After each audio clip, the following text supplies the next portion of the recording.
Hey, what's up everybody? This is Osterberg501 and today I want to go over the skill system in Godfall. Now this is a pretty substantial system when it comes to creating your builds and overall customization in the game. And I don't think a lot of people have realized how important this system is because they really haven't shown much footage of it, because the vast majority of information I could find on this all from screenshots from one of the IGN articles, which does have screenshots where they are selected over a bunch of the different talent sections, so we can go in that and see all the different perks and abilities we can learn in this system. Now for the basics of this system, every time you level up in Godfall you will get 1 skill point, and the max level of Godfall is 50, but after that there are some activities at the end game that will allow you to earn additional skill points. You won't be able to get every skill fully learned through this because there are 125 possible areas and ranks to put your skill points into across all of the different sections of the skill tree. And the skill system and amount of skill points you have to use are not tied to any Valorplate. If you're level 50 and you have 50 skill points and you put all your 50 skill points in, once you go to another Valorplate, you won't have some reduced number of skill points and have to grind for it. You will still have those 50 skill points, which is super nice. Now, one thing I'm not certain on, because they have not specifically said, is if every Valorplate will save the configuration of your skills that you use on that Valorplate. So say if you put all of your skill points in and then switch to another Valorplate, will it stay the exact same and have all the skill points in the same spot? Or will every Valorplate have their own saved selection of skills? Now you can reset your skill points and re-put them in at any point you want for free. There's no cost to that, but it would be very nice to have every Valorplate have their own saved skill page to not have to, after any point switching to a Valorplate, then have new clear skills and re-put in 50 plus points. Now the skill system starts at any of the 4 corners of the grid and it makes a square. So the 4 corners are weapon techniques, shield throw, polarity attacks, and finesse. And finesse is essentially just dodging attacks and being quicker on the battlefield. And I'm not going to go over the name of every one of the sections of the skill page. It will be in some of the screenshots, it will be in those videos, so you'll be able to see all of them if you want. Now they did not scroll over all of the different 4 corners, so we can't know all the different abilities or perks you can get for those, but we can go into a couple of them. So first off, we have the shield throw. Every single one of the skills on here, so shield throw, weapon techniques, you have Archon Fury, you have critical damage, all of those have 5 ranks in every one of them. They're all called levels, so 5 levels in each one of them. Every one of those levels is 1 skill point. Now what we did learn in one of the other screenshots is you could put a skill point in every single one of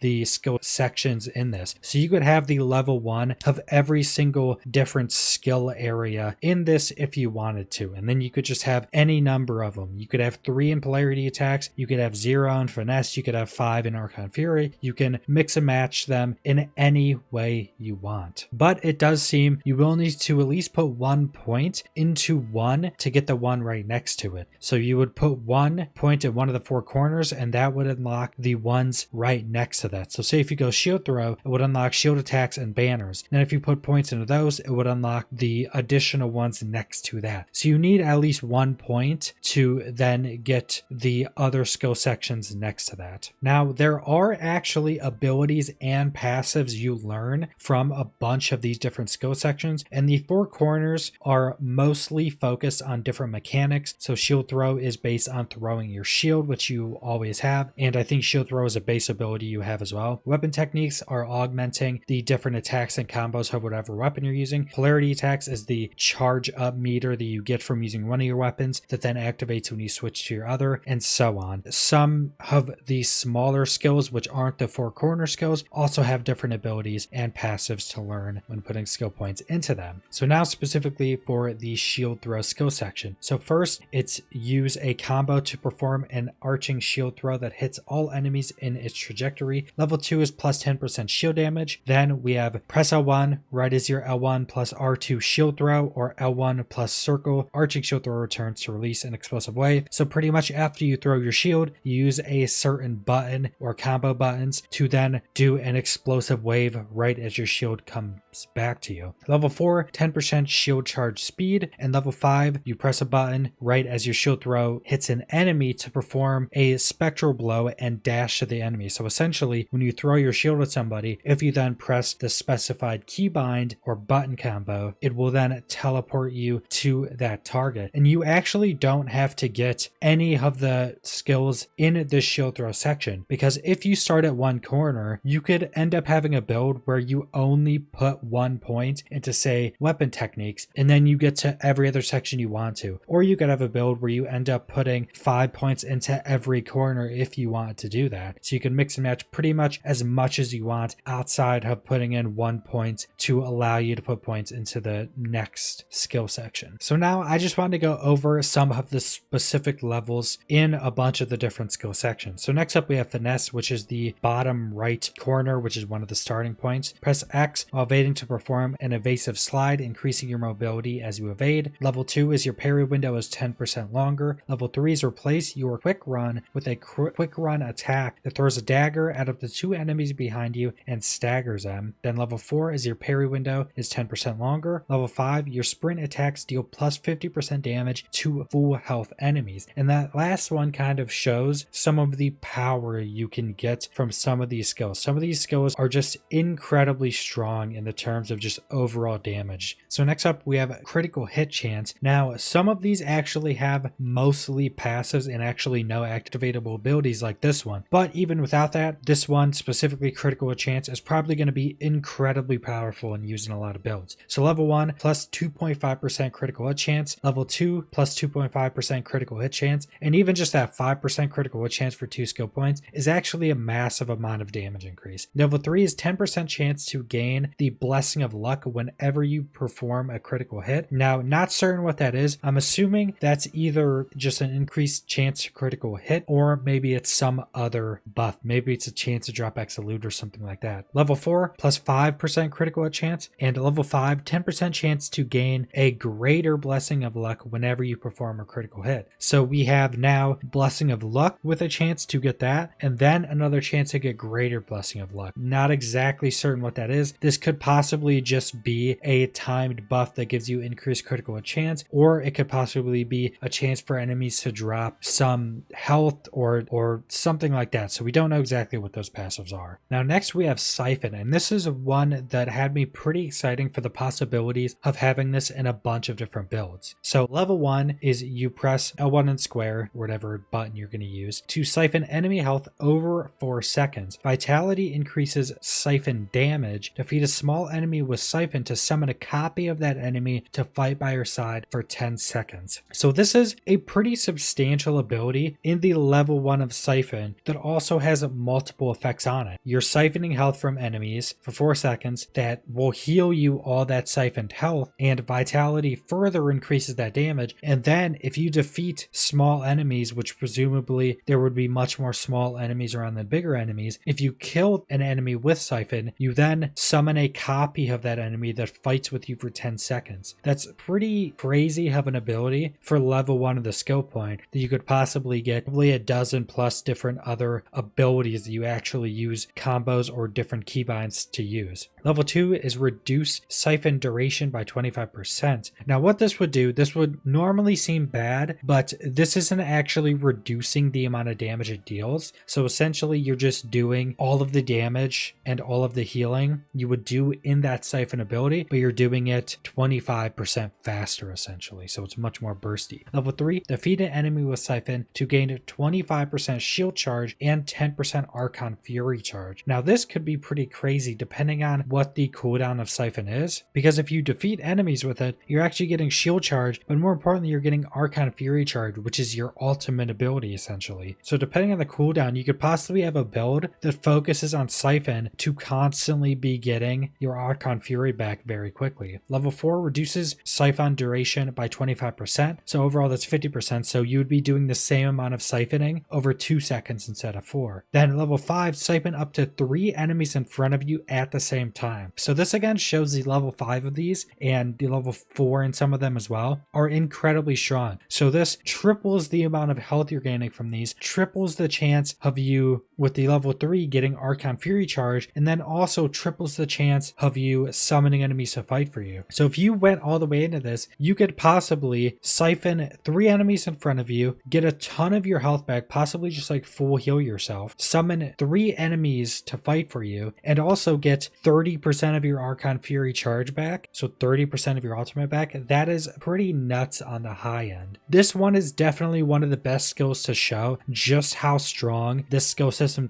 will be. And like I said, there's 125 possible skill selections in this tree, and you will be getting 50 plus skill points once you get into the end game. So there is so much build variety in just the skill system. So that's pretty much all I want to go over with the skill system. And I think this system is incredibly well built. It not only has tons of different options where you can choose if you just want to go passives, or if you can choose to add more complexity into your build with having different abilities. It's very easy to understand the basics of and how to actually get your skill points. It's completely free and you can change your skills at any point. It's not tied to any Valorplate, so you can change those whenever you want. You have to regrind skill points for additional Valorplates. It has this incredibly complex depth with adding to Valorplates with their passives and ultimates, with adding to all your different gear pieces, with adding to all your different perks and stats. It can get incredibly complex and deep when adding in with everything else. So Godfall is definitely going to be an incredibly detailed, incredibly fun game to just make builds in. So subscribe if you want to see more Godfall or other videos. Leave a like if you liked the video. Leave a comment down below what you guys think about the skill system in Godfall, and thanks for watching.